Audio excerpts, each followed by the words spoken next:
दोस्तों आज की वीडियो में हम बात करेंगे शेरशाह सूरी की। भारत में जन्मे पठान जिन्होंने उत्तर भारत में सूरी साम्राज्य की स्थापना की। शेरशाह सूरी 1486 से 22 मई 1545 फारसी पश्तून का जन्म नाम फरीद था। भारत में जन्मा पठान जिन्होंने हुमायूं को 1540 में हराकर उत्तर भारत में सूरी साम्राज्य की स्थापना की। शेरशाह सूरी ने पहले बाबर के लिए एक सैनिक के रूप में काम किया था, जिन्होंने उन्हें पन्नौतर पर सेनापति बनाया और फिर बिहार का राज्यपाल नियुक्त किया। 1537 में जब हुमायूं की सुदूर अभियान पर थे, तब शेरशाह ने बंगाल पर कब्जा कर सूरी वंश की स्थापना की।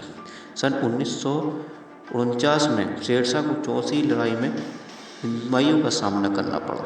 शेरशाह ने जीत लिया था। 1540 ईस्वी में शेरशाह ने हुमायूं को पुनः हराकर भारत छोड़ने पर मजबूर कर दिया था और शेर खान की उपाधि संपूर्ण भारत पर अपना साम्राज्य स्थापित कर दिया। शेरशाह 1545 ईस्वी में कालिंजर के घेराबंदी के दौरान चंदेल राजा कीर्तिवर्धन द्वितीय द्वारा बेरहमी से मारा गया था। दोस्तों ये कुछ ऐसी तारीखें हैं हमारे इतिहास की जो शेरशाह सूरी को हमेशा याद दिलाती रहेंगी। 1486 शेरशाह सूरी का जन्म हुआ था। 1522 शेरशाह ने बहार खान का यहाँ काम करना शुरू किया। 1527 और 1528 शेरशाह खान ने पावर सेना में काम किया।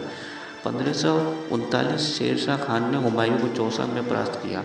1540 में शेर खान ने हुमायूं को कन्नौज में परास्त किया। मई 1545 में शेरशाह सूरी का निधन हो गया। दोस्तों शेरशाह सूरी एक दूरदर्शी और कुशल प्रशासक था, जो कि विकास के कामों को करना वह अपना कर्तव्य समझता था। यही वजह थी कि सूरी ने अपने शासनकाल में एक बेहद विशाल ग्रैंड ट्रंक रोड का निर्माण करवाकर यातायात को सुगम व्यवस्था दी थी।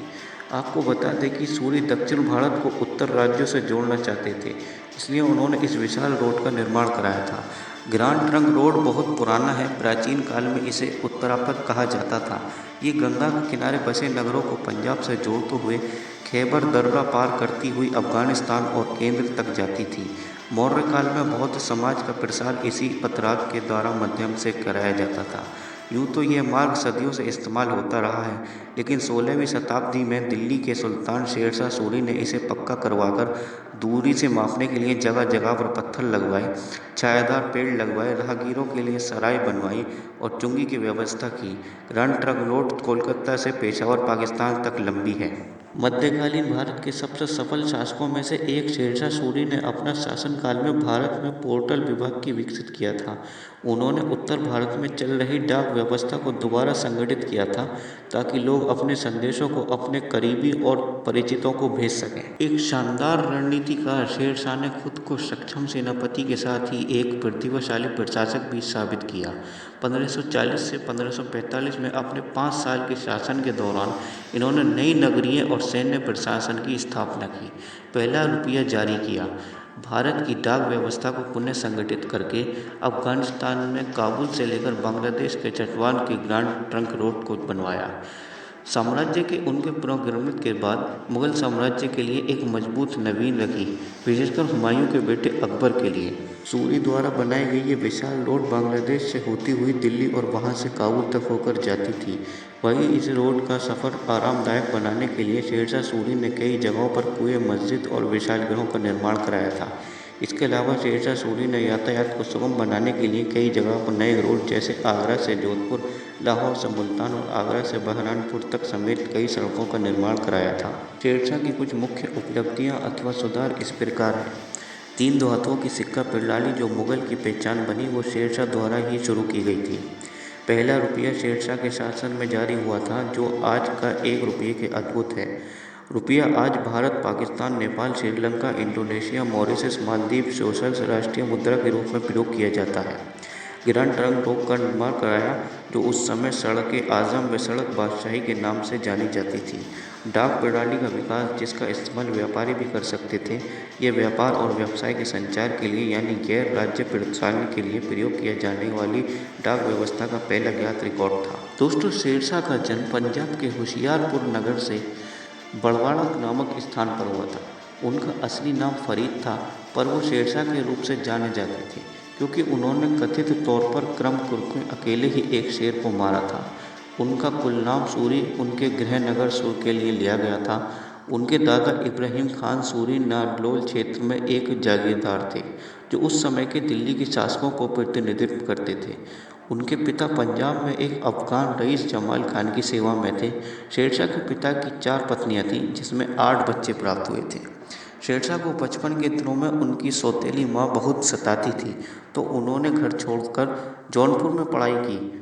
पढ़ाई पूरी कर शेरशाह ने 1522 में जमाल खान की सेवा में चले गए, पर उनकी सौतेली माँ को ये पसंद नहीं आया। इसलिए उन्होंने जमाल खान की सेवा छोड़ दी और बिहार के स्वदेशी स्वतंत्र शासक बहारबंद मुहानी के दरबार चले गए। अपने पिता की मृत्यु के बाद फरीद ने अपने पैतृक जहार की कब्जा कर लिया। कालंदर में इसी जागीर के लिए शेरशाह तथा उनके सौतेले भाई सुलेमान के मध्य विवाद हुआ। अभी तक शेरशाह अपने आप को मुगल सम्राटों का प्रतिनिधित्व ही बताता था, पर उनकी चाहत अब अपना साम्राज्य स्थापित करने की थी।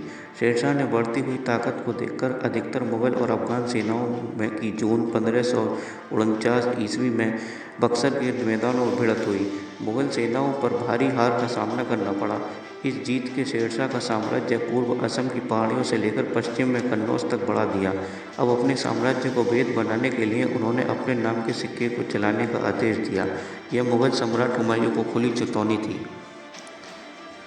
अगले साल हुमायूं ने खोए हुए क्षेत्रों पर कब्जा वापस पाने के लिए शेरशाह की सेना पर फिर हमला किया।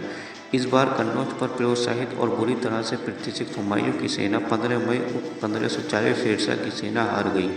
इस हार का बाबर द्वारा बनाए गए मुगल साम्राज्य का अंत कर दिया और उत्तर भारत का पूरी साम्राज्य में शुरुआत की, जो भारत में दूसरा पठान साम्राज्य लोधी साम्राज्य के बाद था। बहार खान के दरबार में वो जल्द ही उनके सहायक नियुक्त हो गए और बहार खान के नाबालिग बेटे का शिक्षक और गुरु बन गए। लेकिन कुछ वर्षों में शेरशाह ने बहार खान का समर्थन खो दिया, इसलिए वो 1527 से 28 में बाबर शिविर में शामिल हो गए। बहार खान की मौत पर शेरशाह नाबालिग राजकुमार के संरक्षण और बिहार के राज्यपाल के रूप में लौट आया। बिहार का राज्यपाल बनने के बाद उन्होंने प्रशासन का पुनर्गठन शुरू कर दिया और बिहार के मान्यता प्राप्त शासन बन गया। 1537 में बंगाल पर एक अचानक हमले पर शेरशाह ने उससे बड़े क्षेत्र पर कब्जा कर लिया। हालांकि वो हुमायूं के बल के साथ ही टकराव से बचता रहा। में हराकर उत्तर भारत में सूरी साम्राज्य की स्थापना की। शेरशाह सूरी ने पहले बाबर के लिए एक सैनिक के रूप में काम किया था, जिन्होंने उन्हें पन्नौतर पर सेनापति बनाया और फिर बिहार का राज्यपाल नियुक्त किया। 1537 में जब हुमायूं की सुदूर अभियान पर थे, तब शेरशाह ने बंगाल पर कब्जा कर सूरी वंश की स्थापना की। सन 1949 में शेरशाह को चौथी लड़ाई में हुमायूं का सामना करना पड़ा। शेरशाह ने जीत लिया था। 1540 ईस्वी में शेरशाह ने हुमायूं को पुनः हराकर भारत छोड़ने पर मजबूर कर दिया था और शेर खान की उपाधि संपूर्ण भारत पर अपना साम्राज्य स्थापित कर दिया। शेरशाह 1545 ईस्वी में कालिंजर के घेराबंदी के दौरान चंदेल राजा कीर्तिवर्धन द्वितीय द्वारा बेरहमी से मारा गया था। दोस्तों, ये कुछ ऐसी तारीखें हैं हमारे इतिहास की जो शेरशाह सूरी को हमेशा याद दिलाती रहेंगी। 1486 शेरशाह सूरी का जन्म हुआ था। 1522 शेरशाह ने बहार खान का यहाँ काम करना शुरू किया। 1527 और 1528 शेरशाह खान ने बाबर सेना में काम किया। 1539 शेरशाह खान ने हुमायूं को चौसा में परास्त किया। 1540 में शेर खान ने हुमायूं को कन्नौज में परास्त किया। मई 1545 में शेरशाह सूरी का निधन हो गया। दोस्तों, शेरशाह सूरी एक दूरदर्शी और कुशल प्रशासक था, जो कि विकास के कामों को करना वह अपना कर्तव्य समझता था। यही वजह थी कि सूरी ने अपने शासनकाल में एक बेहद विशाल ग्रैंड ट्रंक रोड का निर्माण करवाकर यातायात को सुगम व्यवस्था दी थी। आपको बता दें कि सूरी दक्षिण भारत को उत्तर राज्यों से जोड़ना चाहते थे, इसलिए उन्होंने इस विशाल रोड का निर्माण कराया था। ग्रैंड ट्रंक रोड बहुत पुराना है। प्राचीन काल में इसे उत्तरापथ कहा जाता था। ये गंगा के किनारे बसे नगरों को पंजाब से जोड़ते हुए खैबर दर्रा पार करती हुई अफगानिस्तान और केंद्र तक जाती थी। मौर्य काल में बौद्ध समाज का प्रसार इसी पथराव के द्वारा माध्यम से कराया जाता था। यूँ तो यह मार्ग सदियों से इस्तेमाल होता रहा है, लेकिन 16वीं शताब्दी में दिल्ली के सुल्तान शेरशाह सूरी ने इसे पक्का करवाकर दूरी से मापने के लिए जगह जगह पर पत्थर लगवाए, छायादार पेड़ लगवाए, राहगीरों के लिए सराय बनवाई और चुंगी की व्यवस्था की। ग्रैंड ट्रंक रोड कोलकाता से पेशावर पाकिस्तान तक लंबी है। मध्यकालीन भारत के सबसे सफल शासकों में से एक शेरशाह सूरी ने अपना शासनकाल में भारत में पोर्टल विभाग की विकसित किया था। उन्होंने उत्तर भारत में चल रही डाक व्यवस्था को दोबारा संगठित किया था ताकि लोग अपने संदेशों को अपने करीबी और परिचितों को भेज सकें। एक शानदार रणनीतिकार शेरशाह ने खुद को सक्षम सेनापति के साथ ही एक प्रतिभाशाली प्रशासक भी साबित किया। 1540 से 1545 में अपने 5 साल के शासन के दौरान इन्होंने नई नगरीय और सैन्य प्रशासन की स्थापना की, पहला रुपया जारी किया, भारत की डाक व्यवस्था को पुनः संगठित करके अफगानिस्तान में काबुल से लेकर बांग्लादेश के चटवान के ग्रांड ट्रंक रोड को बनवाया।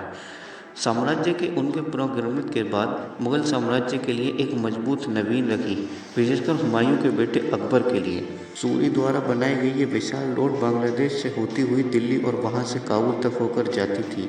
वहीं इस रोड का सफ़र आरामदायक बनाने के लिए शेरशाह सूरी ने कई जगहों पर कुएं, मस्जिद और विशालगृहों का निर्माण कराया था। इसके अलावा शेरशाह सूरी ने यातायात को सुगम बनाने के लिए कई जगहों पर नए रोड जैसे आगरा से जोधपुर, लाहौर से मुल्तान और आगरा से बहरानपुर तक समेत कई सड़कों का निर्माण कराया था। शेरशाह की कुछ मुख्य उपलब्धियां अथवा सुधार इस प्रकार हैं। 3 धातुओं की सिक्का प्रणाली जो मुगल की पहचान बनी वो शेरशाह द्वारा ही शुरू की गई थी। पहला रुपया शेरशाह के शासन में जारी हुआ था जो आज का 1 रुपये के अद्भुत है। रुपया आज Bharat, Pakistan, Nepal, Sri Lanka, Indonesia, Mauritius, Maldives, Seychelles राष्ट्रीय मुद्रा के रूप में प्रयोग किया जाता है।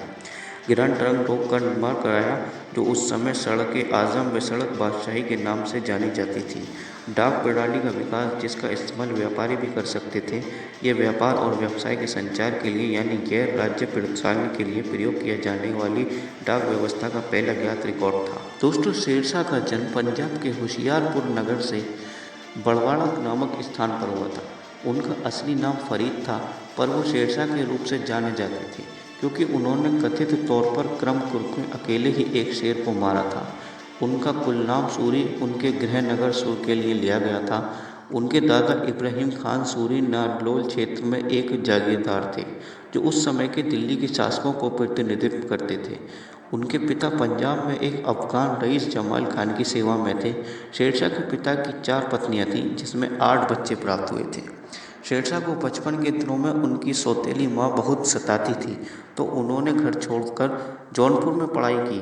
पढ़ाई पूरी कर शेरशाह ने 1522 में जमाल खान की सेवा में चले गए, पर उनकी सौतेली माँ को ये पसंद नहीं आया, इसलिए उन्होंने जमाल खान की सेवा छोड़ दी और बिहार के स्वदेशी स्वतंत्र शासक बहारबंद मुहानी के दरबार चले गए। अपने पिता की मृत्यु के बाद फरीद ने अपने पैतृक जहार की कब्जा कर लिया। कालंदर में इसी जागीर के लिए शेरशाह तथा उनके सौतेले भाई सुलेमान के मध्य विवाद हुआ। अभी तक शेरशाह अपने आप को मुगल सम्राटों का प्रतिनिधित्व ही बताता था, पर उनकी चाहत अब अपना साम्राज्य स्थापित करने की थी। शेरशाह ने बढ़ती हुई ताकत को देखकर अधिकतर मुगल और अफगान सेनाओं में की जून 1549 ईस्वी में बक्सर के मैदानों में भिड़ंत हुई।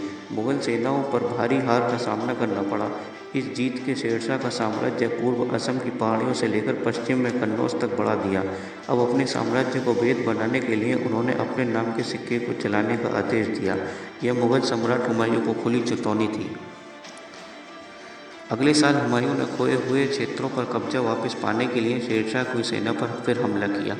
इस बार कन्नौज पर प्रोत्साहित और बुरी तरह से प्रतिष्ठित हुमायूं की सेना 15 मई 1540 शेरशाह की सेना हार गई। इस हार का बाबर द्वारा बनाए गए मुगल साम्राज्य का अंत कर दिया और उत्तर भारत का पूरे साम्राज्य में शुरुआत की जो भारत में दूसरा पठान साम्राज्य लोधी साम्राज्य के बाद था। बहार खान के दरबार में वो जल्द ही उनके सहायक नियुक्त हो गए और बहार खान के नाबालिग बेटे का शिक्षक और गुरु बन गए। लेकिन कुछ वर्षों में शेरशाह ने बहार खान का समर्थन खो दिया, इसलिए वो 1527 से 28 में बाबर शिविर में शामिल हो गए। बहार खान की मौत पर शेरशाह नाबालिग राजकुमार के संरक्षण और बिहार के राज्यपाल के रूप में लौट आया। बिहार का राज्यपाल बनने के बाद उन्होंने प्रशासन का पुनर्गठन शुरू कर दिया और बिहार के मान्यता प्राप्त शासन बन गया। 1537 में बंगाल पर एक अचानक हमले पर शेरशाह ने उससे बड़े क्षेत्र पर कब्जा कर लिया। हालांकि वो हुमायूं के बल के साथ ही टकराव से बचता रहा।